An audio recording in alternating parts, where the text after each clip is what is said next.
Bismillahirrahmanirrahim. Assalamualaikum warahmatullahi wabarakatuh. Terlebih dahulu saya perkenalkan nama lengkap saya Dr. Anda Hajah Munjiatun MPD, yang mulai menjadi dosen itu pada tahun 1990 di Fakultas Keguruan dan Ilmu Pendidikan, tepatnya di Prodi Pendidikan Guru Sekolah Dasar. Dalam melaksanakan pembelajaran, dosen mengacu kepada CPL dan CPMK sesuai dengan bidang yang diampu. Sementara salah satu mata kuliah yang saya asuh adalah mata kuliah pengembangan pembelajaran PKN sesuai dengan bidang keilmuan saya. Kemudian mata kuliah ini dilaksanakan pada semester ganjil, tepatnya semester 5 dengan bobot 5 SKS. Adapun tujuan mata kuliah ini adalah yang pertama, agar mahasiswa mampu memahami prinsip-prinsip pembelajaran PKN. Kedua, agar mahasiswa mampu mengembangkan serta mendesain pembelajaran PKN dalam implementasinya dalam kehidupan berbudaya. Kemudian 3, mahasiswa mampu memahami cara mengaitkan PKN dengan budaya daerah yang ada di lingkungan peserta didik. Kemudian yang keempat, mahasiswa dikelompokkan dalam kelompok kecil sehingga mahasiswa dapat mengembangkan aspirasinya di dalam memecahkan permasalahan atau studi kasus tentang budaya dan pendidikan moral Pancasila. Kemudian adapun yang pada pertemuan ketiga ini saya akan melakukan pembelajaran dengan materi desain dan metode serta media pembelajaran di dalam perkuliahan. Adapun yang menjadi tujuan dalam mendesain adalah agar mahasiswa mampu memahami strategi pembelajaran PKN dengan tepat. Kemudian mahasiswa mampu menentukan model yang tepat dalam pembahasan atau dalam pembelajaran PKN. Kemudian yang berikutnya, mahasiswa mampu memimpin diskusi dalam pengembangan studi kasus kepada siswanya. Kemudian penggunaan media dan pembuatan dan penggunaan media yang diberikan kepada mahasiswa sehingga mahasiswa mampu mengajar dengan maksimal. Selanjutnya yang terakhir adalah mahasiswa membuat RPP pembelajaran PKN dengan desain dan media serta metode yang menarik untuk diterapkan di kelas. Adapun dalam pembelajaran, siswa mendengarkan penjelasan dari dosen, kemudian setelah saya jelaskan, diberi waktu kepada siswa untuk mengajukan pertanyaan. Setelah mengajukan pertanyaan, siswa yang lain menanggapi, memecahkan permasalahan yang dikemukakan oleh temannya. Dalam hal ini adalah melatih bagaimana siswa menemukan problem dan bagaimana memecahkan problem yang ada di dalam kehidupan sehari-hari, terutama berkaitan dengan kehidupan sosial dan kemasyarakatan. Selanjutnya, setelah itu mahasiswa didudukkan per kelompok menjadi 3 kelompok untuk membahas materi yang disampaikan dalam stiker yang saya bagikan. Kemudian masing-masing kelompok membahas stiker yang sudah saya serahkan pada kelompok, dan kemudian tugas mereka adalah kasus apa yang ada di stiker itu.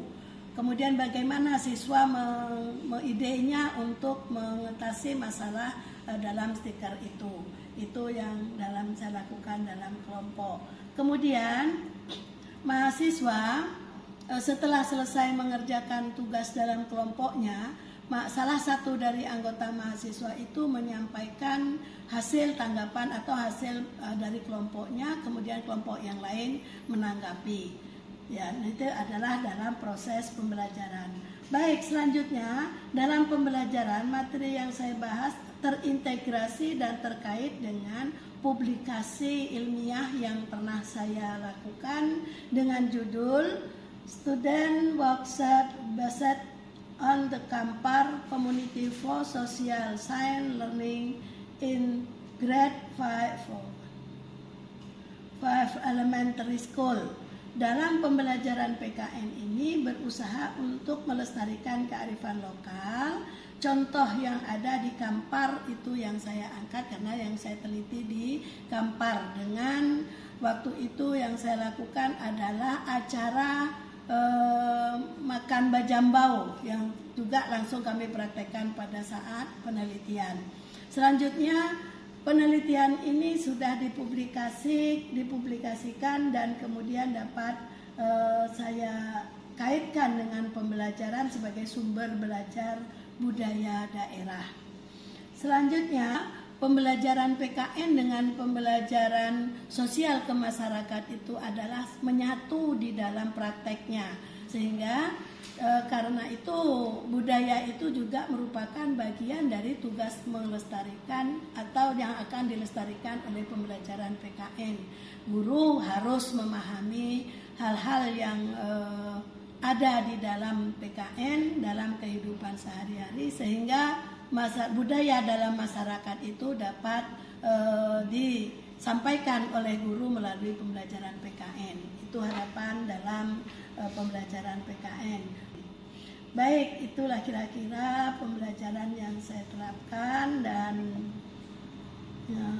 untuk itu saya akan memberikan evaluasi setelah materi saya jelaskan. Saya akan memberikan evaluasi akhir pembelajaran.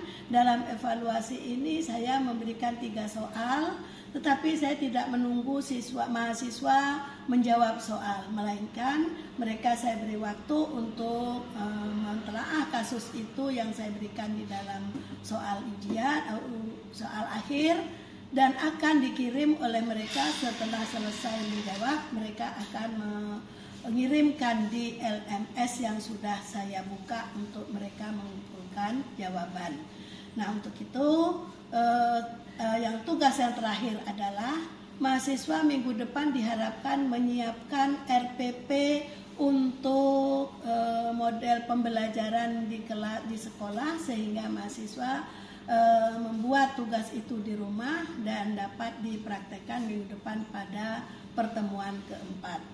Itulah kira-kira langkah-langkah pembelajaran yang saya lakukan dan mudah-mudahan ini dapat diterapkan selanjutnya.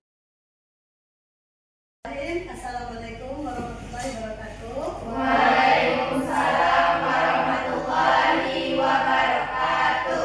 Alhamdulillah pada hari ini kita masuk lagi di pertemuan ketiga dalam mata kuliah pengembangan pembelajaran PKN di SD yang sesuai dengan jadwal. Pada hari ini kita sesuai dengan biasanya di absen dulu ya.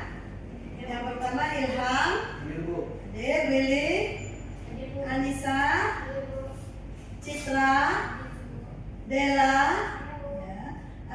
Unsa, Gina, Yola, Bella, Ruli, Biba, dan Utami. Alhamdulillah seluruhnya hadir pada hari ini.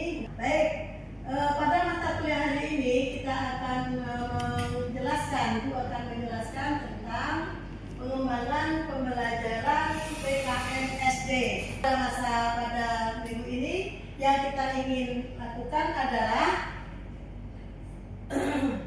supaya mahasiswa, ya tujuannya agar mahasiswa mampu memahami prinsip pembelajaran PKN SD. Ya, yang kedua, agar mahasiswa mampu memahami pengembangan serta desain pembelajaran dalam kehidupan budaya daerah.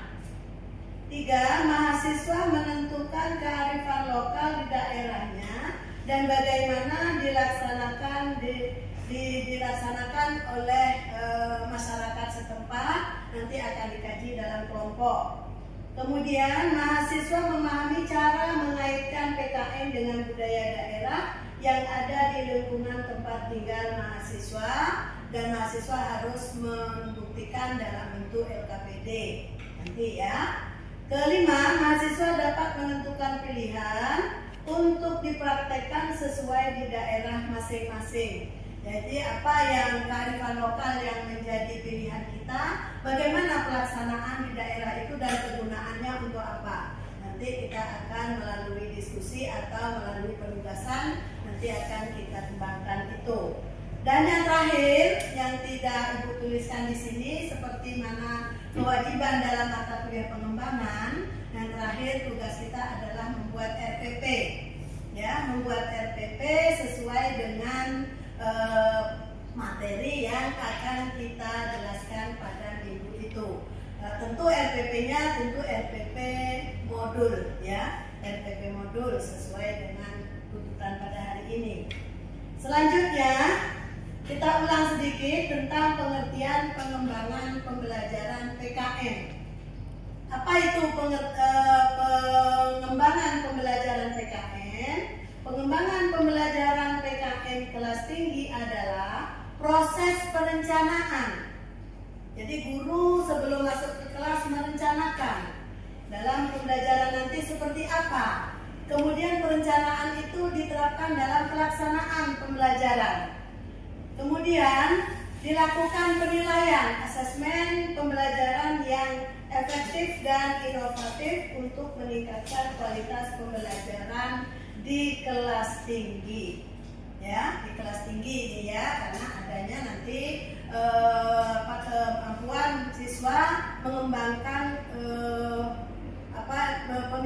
pemikirannya melalui diskusi dan melalui unjuk kerja, sehingga siswa nanti atau mahasiswa dapat menunjukkan yang memiliki pemahaman yang dikuasai dalam menerima materi yang disampaikan. Sedangkan strategi ini bertujuan, strategi ini ada tujuannya untuk meningkatkan pemahaman siswa tentang nilai-nilai kewarganegaraan dan pengembangan keterampilan berpikir kritis serta berpikir aktif dalam masyarakat serta berpartisipasi aktif dalam masyarakat. Jadi dia berpikir kritis untuk menganalisis dan mengembangkan serta memecahkan permasalahan yang ada di dalam masyarakat. Dan kemudian berpartisipasi aktif, artinya dia tidak hanya bicara saja, tetapi dia mencoba untuk menerapkan sesuai dengan ajaran moral Pancasila. Ya, ini yang dimaksud. Jadi untuk berlaku seperti itu, berbuat seperti itu, Ibu punya bahan yang akan Anda nanti diskusikan di dalam kelompok, sehingga materi yang Ibu sampaikan dapat Anda terapkan, dapat Anda baca, dapat Anda buka dengan secara kelompok pula. Oke, baik. Kemudian dilanjutkan nanti setelah selesai, nanti tentu akan ada evaluasi. Ya, direncanakan akan ada evaluasi dengan menjawab soal, tapi soal itu akan Ibu hanya berikan saja dan tugas menjawabnya nanti Anda kirim melalui LMS yang sudah biasa tempat kita mengirim tugas, ya. Jadi tidak usah hari ini dikumpulkan tugasnya, cukup diskusi saja pada hari ini. Nah ya, untuk itu apa saja tadi yang mau menjadi permasalahan strategi? Pengertiannya, pengembangan pembelajaran di kelas tinggi itu adalah merencanakan apa yang mau kita rencanakan di dalam pembelajaran. Rencananya apa? Ya, rencananya apa? Kalau di LPP itu rencananya apa? Yang pertama apa yang kita pikirkan? Kelasnya ya, kelas tinggi, anaknya sudah memiliki kemampuan untuk berkomunikasi, gitu ya. Tentu harus kita rencanakan. Buat dulu pertanyaan awal, buat dulu komunikasi awal, sehingga si anak dia akan merasa terpancing dan merasa butuh dengan materi yang mau kita sajikan. Baru kita rencanakan berikutnya, ya. Rencana berikutnya apa lagi setelah membuka pelajaran? Apa? Melaksanakan pembelajaran. Melaksanakan pembelajaran yang kita rencanakan yang pertama adalah menyajikan atau menyampaikan materi ajar. Kan itu? Menyampaikan materi ajar. Apa materi ajarnya? Ya, tentu materi yang berhubungan dengan PKN. Contoh, ya, materi tentang kehidupan bermasyarakat atau bernegara. Kehidupan bernegara. Dan untuk kehidupan bernegara ini, negara kita Indonesia ini adalah negara yang kompleks, kita paham ya. Negara yang kompleks artinya negara yang sangat banyak sekali budayanya, sangat banyak sekali perbedaan-perbedaan. Hari ini ya, budaya-budaya di Indonesia ini sudah semakin muncul ke permukaan, ya. Tetapi kita perlu mewaspadai bahwa budaya-budaya daerah kita ini sudah banyak sekali tantangan-tantangan yang datang dari luar yang membuat budaya kita menjadi semakin ke pinggir atau kurang diminati oleh generasi muda kita. Nah, untuk itu di dalam pendidikan moral Pancasila kita perlu menanamkan cinta tanah air kepada anak didik melalui materi pelajaran. Kita perlu menanamkan kesadaran bahwa bangsa kita adalah bangsa yang diwariskan kepada kita. Nah, untuk itu warisan bangsa inilah yang mau kita lestarikan dan harus kita kembangkan di dalam kehidupan sehari-hari. Nah, untuk ini tentu kita muat di dalam rancangan pembelajaran, ya, supaya pembelajaran kita tidak monoton, baca buku paket saja, ya. Biasanya begitu ya, dulu ya, baca buku paket ke depan ke belakang, buku paket dipegang oleh guru, ditanyakan halaman ini baca, tengok, sudah dibaca belum? Baca dulu, apa ini artinya? Bukan begitu lagi, melainkan kita harus mengembangkan pembelajaran itu dalam berbagai bentuk yang menarik, berbagai bentuk yang menarik dan bentuk yang dapat diterima oleh siswa. Kemudian di dalam langkah-langkah pembelajaran berikutnya, tentu kita harus menggunakan alat-alat bantu supaya pembelajaran yang kita berikan itu menarik perhatian dan tidak monoton. Mungkin alat bantunya salah satunya adalah LKPD, ya. LKS namanya dulu LKS, sekarang menjadi LKPD. Itu adalah pengembangan pembelajaran yang harus dikuasai oleh guru, sehingga guru tidak hanya berpangku kepada satu buku saja. Bisa berbagai sumber kita kumpulkan dari sumber-sumber yang lain yang sekarang sudah sangat banyak dan tidak terbatas. Sumber-sumber itu akan membantu kita memperluas wawasan kita di dalam menyampaikan pengembangan pembelajaran PKN sehingga si siswa menjadi lebih tertarik dengan materi ajar. Kita lanjutkan dengan mengerjakan tugas atau analisis masalah yang ada di dalam media ini. Analisis masalah. Masalah pertama adalah hentikan kemiskinan, bangun negeri yang kaya. Ya, silakan, ini 4 orang. Ya. Masalah kedua, peran landasan budaya dalam pendidikan. 1. Mewujudkan masyarakat yang cerdas. 2. Analisis ini dan buat laporannya. Apa itu yang dimaksud, ya? Ini tantangan dan dinamika persaingan ekonomi. Salah ya? Ya, ada stop mengikuti budaya asing. Budaya kita, warisan kita, ya. Kelompok sini aja ya. Oke, jadi ada 3 kelompok. yang akan membahas mengenai permasalahan itu sehingga analisisnya muncul. Siswa membuat analisis tentang masalah yang ada. Ya, yang ini budaya kita, warisan kita, benar tuh? Benar, ya.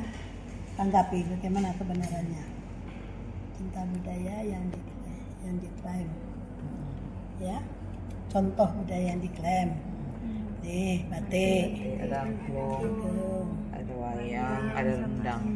Oke, ya, ini adalah budaya warisan kita, warisan kita. Bagaimana kita melanjutkannya, ya? Jadi setiap materi itu dikaitkan dengan budaya tentunya kan, supaya tetap atau anak mudah dan melestarikan budaya. Ya betul, melindungi budaya itu bukan karena dipaksa melainkan datang dari dalam diri sendiri. Oke.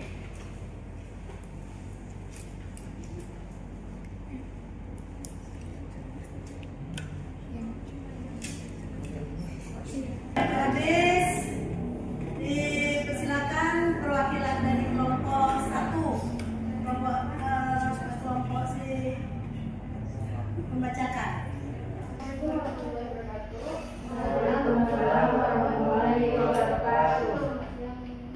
Semuanya, saya dari kelompok 1 ingin membahas tentang poster yang kami dapatkan, yaitu berjudul tentang pendidikan kemiskinan bangun negeri yang kaya. Di sini ada penjelasan tentang mengenai dampak kemiskinan.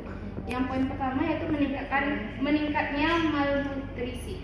Malnutrisi itu artinya kayak kekurangan gizi. Karena dari janin saja sudah memerlukan namanya nutrisi bagi tubuh kita. Kalau misalnya tanda kutip kita miskin, untuk makan aja mungkin tidak cukup, apalagi memenuhi nutrisi-nutrisi yang seharusnya dan selayaknya yang didapatkan dari kecil. Karena untuk membeli makanan yang berkualitas atau bergizi itu tuh memerlukan biaya yang cukup besar. Dan kalau misalnya miskin, untuk makanan saja mungkin tidak cukup, apalagi untuk makan makanan bernutrisi. Yang kedua itu kurangnya akses terhadap air bersih. Bisa kita lihat akses air bersih itu memerlukan biaya yang cukup besar. Nah, jika kita tidak memiliki uang atau memiliki dana untuk membeli air bersih, otomatis kita akan mengambil air yang ada di sekitar kita. Contohnya mungkin air comberan, air yang ada di genangan-genangan itu memang mungkin bisa untuk diubah ke air yang bisa diminum, namun kualitas dari air yang gratis dengan air yang memang berkualitas, misalnya dari mata air sekalipun mata air yang berkualitas itu tuh harganya cukup beda. Yang ketiga itu kurangnya pendidikan. Nah, kalau sama-sama kita lihat, semakin mahal harga sekolah tersebut semakin tinggi kualitasnya. Kalau kita bandingkan dari sekolah Dharma Yuda dengan sekolah yang negeri swasta yang gratis, kalau kita bilang mungkin kualitasnya cukup berbeda. Mungkin sama-sama kita tahu, kita lihat dari Olimpiade kemarin yang banyak menang itu adalah sekolah swasta, karena memang dari sekolah swasta tersebut harganya cukup mahal dibandingkan sekolah yang gratis. Dari skala gurunya saja mungkin bisa dilihat, kalau guru yang swasta itu mungkin seleksinya sangat ketat dibandingkan dengan seleksi dari guru yang dari negeri. Nah, di sini ada penyebab utama dari kemiskinan. Poin yang pertama itu ketidakadilan dalam distribusi sumber daya dan kesempatan. Yang kedua itu akses yang tidak memadai untuk mendapatkan pendidikan yang berkualitas. Bisa kita lihat di sekitar lampu merah banyaknya anak-anak SD atau anak-anak kecil yang tidak mendapatkan hak itu, yaitu pendidikan. Malah mereka disuruh untuk bekerja sebagai pengemis sekalipun. Kalau kita lihat waktu itu ada beberapa insiden, yaitu ada anak-anak yang diturunkan di jalanan untuk mengemis, sedangkan orang tuanya pergi. Nah, dari situ saja kita sudah melihat kalau orang tua saja tidak mementingkan pendidikan, bagaimana anak itu ke depannya? Karena pendidikan itulah yang untuk memutuskan rantai kemiskinan yang ada di kehidupan mereka, bukan siapapun. Yang ketiga, tidak mendapatkan pekerjaan yang layak. Nah, kalau kita bisa lihat, kalau misalnya kita tidak ada ijazah, misalnya ijazah itu cuma SD saja, otomatis kemungkinan besar kita hanya mendapatkan pekerjaan yang skala biasa saya seperti, bukan saya ini memaksud untuk merendahkan peran kerja lain, tapi seperti tukang sapu, tukang pungut sampah, ataupun tukang kebun. Kalau misalnya pendidikan kita tinggi, kemungkinan besar kita hanya bisa hanya duduk sambil tanda tangan terus mendapatkan uang gitu. Yang ketiga, layanan kesehatan yang memadai. Kalau kita bisa lihat dengan skala layanan kesehatan BPJS dengan yang memiliki standar yang lebih tinggi, kualitasnya sangat beda. Kalau saya lihat BPJS saja obatnya yang bisa dibilang katanya murah. Kalau misalnya yang kita bayar memang berkualitas. Jadi situ sudah terlihat kalau misalnya kita memiliki uang, kita akan bisa dapatkan akses kesehatan yang lebih memadai lagi. Selanjutnya saya akan serahkan kepada teman saya, Ilham. Baik, terima kasih atas waktunya rekan saya tadi yang sudah menjelaskan tentang pendidikan kemiskinan dan negeri yang kaya. Nah, untuk kita menghentikan kemiskinan di negeri miskin, yang pertama kali yang harus kita lakukan adalah kita melakukan seminar kewirausahaan. Nah, dengan seperti itu, maka anak-anak yang mempunyai skill-skill kewirausahaan itu bisa dikembangkan melalui seminar tadi. Nah, kemudian ada pula strategi-strategi yang harus kita terapkan gitu. Kenapa kemiskinan ini bisa terjadi? Itu karena adanya pemerintah yang dalam tanda kutip itu korupsi gitu. Karena pemerintah itu korupsi, jadinya dana-dana yang ini disalurkan ke bantuan sosial itu tidak sampai. Seharusnya kita dari pemerintah itulah kita benahi sistem-sistemnya. Dengan kita membenahi sistem pemerintah tersebut, maka kita bisa menghentikan kemiskinan yang ada di negeri ini. Mungkin itu saja yang bisa saya sampaikan. Kurang lebihnya saya terima kasih. Terima kasih kelompok 1.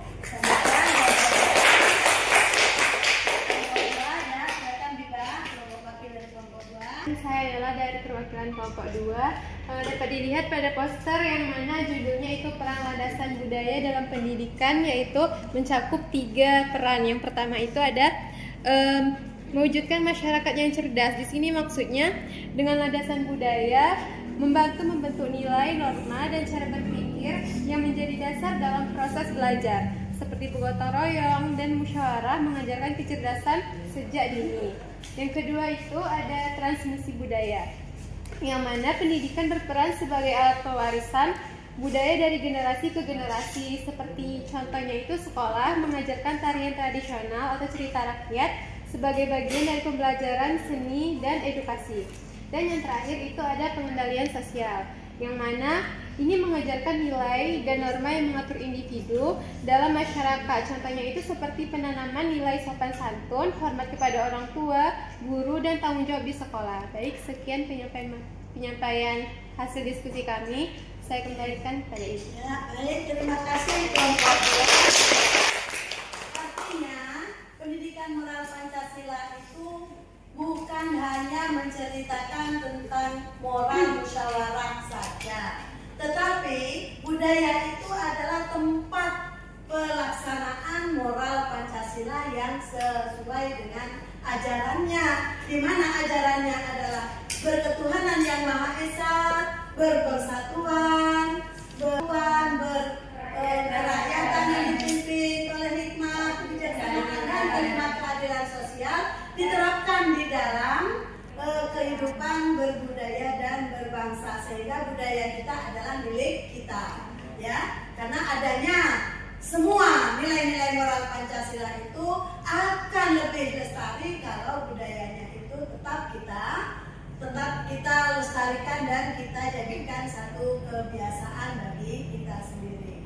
Oke, baik, itulah barangkali materi tentang pengembangan pembelajaran PKN hari ini, di mana pembelajaran PKN itu tidak monoton hanya baca buku saja, menghafal saja, melainkan diimplementasikan di dalam kehidupan sehari-hari menggunakan bahan-bahan dan alat-alat yang dapat kita adakan untuk menarik perhatian siswa. Baik, untuk itu alhamdulillahirrahmanirrahim, terima kasih atas perhatian Anda semuanya. Mudah-mudahan kita bisa melanjutkan lagi minggu depan di pertemuan keempat dengan mengumpulkan RPP yang sudah Anda buat besok ya. Itu kita tutup sampai di sini saja. Assalamualaikum warahmatullahi wabarakatuh. Dan